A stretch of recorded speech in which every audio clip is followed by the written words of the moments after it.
क्या आपने कभी सोचा है कोई सूरज को खाने के लिए सोच भी सकता है? ये कहानी है बाल हनुमान की। तो आइए जानते हैं कैसे उन्होंने बचपन में सूर्य को खाने की कोशिश की। So here it begins. बचपन में हनुमान जी को अंजने के नाम से जाना जाता था।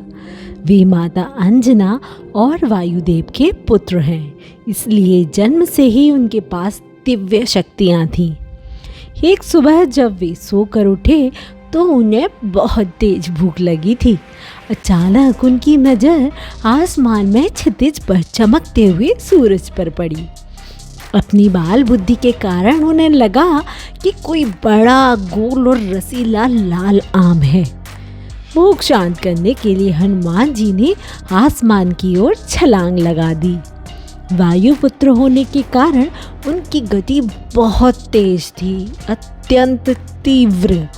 वे बादलों को चीरते हुए सीधे सौर मंडल की ओर बढ़ने लगे। जैसे जैसे वे सूरज के करीब पहुंचे, उसकी तपती गर्मी भी उनका कुछ नहीं बिगाड़ पाई। उनके दिव्य स्वरूप के लिए सूरज की आग एक ठंडी हवा के झोंके जैसी थी। उसी दिन सूर्य ग्रहण लगने वाला था और राहु सूर्य को निगलने के लिए आगे बढ़ रहा था। जब राहु ने देखा कि एक छोटा सा बालक सूरज को पकड़ने के लिए आ रहा है तो वह डर गया। राहु भागकर देवराज इंद्र के पास पहुंचा और शिकायत की कि कोई दूसरा सूर्य को छीनने की कोशिश कर रहा है। सृष्टि के संतुलन को बचाने के लिए इंद्र अपने ऐरावत हाथी पर सवार होकर तुरंत वहां पहुंचे। जब हनुमान जी ने सूरज को पकड़ने की कोशिश की तो इंद्र ने उन्हें रोकने के लिए अपनी सबसे शक्तिशाली शस्त्र वज्र से उन पर प्रहार किया। वज्र सीधे हनुमान जी की ठुड्डी पर जाकर लगा, जिससे वे बेहोश होकर पृथ्वी पर गिर पड़े। उनकी ठुड्डी पर चोट के कारण वह थोड़ी सूज गई और टेढ़ी हो गई। संस्कृत में हनु शब्द का अर्थ है ठुड्डी और मान का अर्थ है विशिष्ट। इसी घटना के बाद उनका नाम हनुमान पड़ा। जब वायुदेव ने देखा उनके पुत्र को चोट लगी है और वह अचेत पड़ा है तो वे क्रोधित हो गए। उन्होंने पूरे ब्रह्मांड की वायु की गति को रोक दिया। कहीं भी कोई हवा नहीं थी।